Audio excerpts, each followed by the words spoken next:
Oh, there's my sound. So I was almost done. Where y'all been? I was almost done and I started getting the messages that nobody could hear me. So I had to go back. I'm pretty sure I selected the headset because if I don't select the headset, there is no sound. So if you get back on, I'm live again. If you missed the first one, you missed some really good stuff because I deleted it because nobody could hear it. But I encouraged myself, so now I don't need the devotional. So I'll see y'all tomorrow. I'm kidding. I'm kidding. But doing it again is really hard because I can't remember what I said, which points I made, and I think that I already said it, and then I get halfway into this one and it's real confusing. So please forgive me for having to start over. Those of you on YouTube, you missed nothing, absolutely nothing. Okay, so anyway, let me know as soon as you get on if you can hear it or not. Uh, I may try to trim this before I put it on YouTube this time or something. I don't know. But anyway, I hope you're having a great morning. Yeah, life is just a series of challenges, isn't it? And no matter what we do or don't do, we're going to have challenges. And the interesting thing is what comes out when we are in the crucible of life, or what comes out when life crushes us, what comes out when life starts kind of shaking up our nest. What pops out, what kind of messes do we find ourselves in, things like that, right? And that's kind of what we're going to talk about today. I got up, I had a lot of stuff on my heart, and I was trying to practice what I do, what we preach here, bundle up these anxieties and concerns and all of that and giving it to God in prayer. And I was doing that. But I don't always bundle it all up in one and go. Sometimes I do. Sometimes I bundle it all up in one and I just kind of toss it at God and go, help. I don't even know what to do. And sometimes I take each thing. I say, okay, I got this situation, God, and I don't know what to do with it. Please give me wisdom, or please give me direction, or just help me get out of this, whatever, help me know how to make this choice. I got this choice or that choice, things like that. So it depends on my mood that morning and how many things are really pressing in on me. But what comes out when we're pressed like that is what we're really made of, right? So when life presses in and prayer comes out, it's perfect, right? When life presses in and our declaration comes out, I will trust you, God. That's perfect, right? And so there's a so it's a good thing sometimes to be in those circumstances and situations and find out where are we putting our hope. And that's kind of what we're going to talk about. But I found this psalm this morning as I was pouring out my heart to God this morning. Had all these different things going through my heart and my mind, and as far as prayer goes, found myself in Psalm 62. And now I know when I get to heaven and when we step over into eternity, this psalm will not be the thing on my mind, and I won't think to go ask David. Probably I might. You never know. Or maybe I'll just know. Maybe it'll just be a miracle, and I'll just know the answer. Right? Maybe it's that. But anyway, in Psalm 62, he says, "Trust." He says, "Truly, my soul silently waits for God." Now I got to stop right there. He says that twice about waiting silently, and I have to say I ain't got the silently part. I just don't have it because I'm like, okay, God, I'm going to trust you with this, but I need to do this or I need to do that. And sometimes there are things to do, and sometimes we're looking for that direction. What do I do with this, right? And sometimes we're not looking for that direction. We're just like, okay, just help. I don't even know. I just give it to you, and I'll fall into whatever you lay out there before me, right? And so, but he says, my soul waits silently, or he says, my soul silently waits for God. Now we're going to see in a couple of verses where he reminds himself to do that, right? And that's where I am this morning. I need to remind my soul to wait silently for God, right? So it says, truly my soul silently waits for God. From him comes my salvation. He only is my rock and my salvation. He is my defense. I will not be moved. I will not be moved. Now, he goes a couple of verses after that, and he goes out and he's kind of talking about some of the problems he's facing, and then he goes back and he reminds himself of what he just said, only this time he's telling himself, my soul, wait silently for God alone, because my hope is from him. He alone, only is my rock, my salvation. He is my defense. I shall not be moved. So he says it twice. And so my question to David would be this, kind of twofold, but the main question is, did he say, I will not be moved? Was that his faith declaration?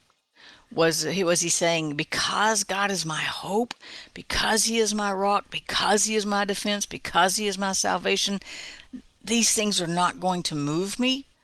In life, I know the life isn't going to be squished out of me when in the crucible, like when life puts me in the crucible. Or was he saying, you know, was it more of a declaration? I'm not going to be moved from trusting in my God, who is my rock, my salvation, my defense, my hope. Either way, it's a good thing, right? Either way, if I'm reminding myself that these things can't crush God out of me, these things can't crush peace out of me, these things can't remove salvation, these things can't take away the righteousness that Jesus provided for us by going to the cross and becoming our righteousness, right? And so I have to put myself back in there saying, I'm not going to be moved from that trust, right? I'm not going to be moved from that peace that he gives. Even though I'm in the crucible of life, even though I'm being crushed, even though things are going hard, or maybe things are difficult. Maybe I got some hard decisions to make, or maybe it's a job, maybe changing jobs, maybe you lost your job, maybe I don't know what, because we all have our own stories, right? And stories have a lot of elements to them.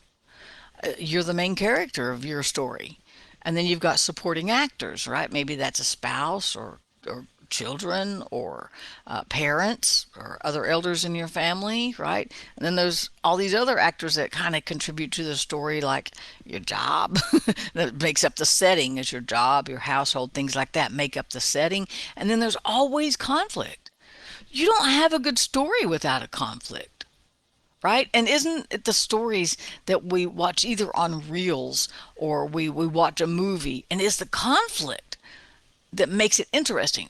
Who would want to watch a movie of lived happily ever after? They put that at the end for a reason, because they don't live happily ever after, which nobody ever really does, but the lived happily ever after doesn't come until after the conflict has been resolved. And then they go, well, there's nothing else to say. They're going to live happily ever after. There's no conflict. The conflict is resolved and we can all go on with life, right? And so the conflict is what makes it a good story.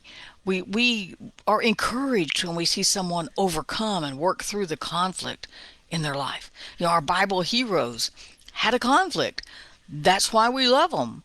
Daniel was a slave. That was one of the areas of conflict. He saw the lion's den. That was an area of conflict. There was all kinds of. It's the conflict that tests our faith. It's the conflict that makes us remind ourselves, like David here. Okay, I'm going to wait silently for God, and I can promise you, I've never done that.